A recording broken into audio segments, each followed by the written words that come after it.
Eh bien, aujourd'hui, je vous explique un troisième mécanisme qu'on utilise en hypnose et qui utilise votre mémoire. Donc il faut savoir que chaque souvenir est associé à des émotions et des sensations. Donc, pour ceux qui connaissent, c'est la fameuse anecdote de la Madeleine de Proust. C'est un ouvrage où Proust décrit le fait que, en sentant l'odeur d'une madeleine, tout d'un coup ça lui ramène plein d'émotions, plein de souvenirs sur son enfance, etc. Mais il faut savoir qu'un souvenir, eh bien, quand on le rappelle, ça le rend malléable, modifiable.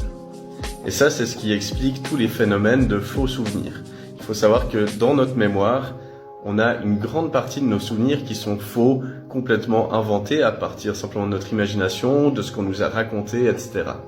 C'est ce qui explique pourquoi les vieux couples, quand vous leur demandez comment ils se sont rencontrés, souvent il y a deux histoires qui concordent de moins en moins, où il y a plein de détails qui changent. C'est pas qu'ils sont de mauvaise foi, c'est simplement qu'ils l'ont répété tellement de fois qu'à chaque fois elle se modifie un petit peu en fonction du contexte, en fonction des questions qu'on leur pose, de leur humeur du moment, etc. Et le souvenir se modifie. Alors ça, c'est embêtant quand on est dans un tribunal, parce que quand on cherche à avoir la vérité sur des faits, plus on va faire répéter la version des faits à quelqu'un, un témoin ou un accusé, peu importe, plus elle va se modifier. Par contre, ça va être utile lorsqu'on est en thérapie. Parce que on va pouvoir prendre par exemple un souvenir traumatique, quelque chose qui est associé à des émotions et des sensations désagréables, on le rappelle, ça le rend modifiable et on va profiter en consultation de le réassocier à de nouvelles émotions, à de nouvelles sensations de calme, de sérénité, de confiance, de contrôle, de maîtrise, peu importe.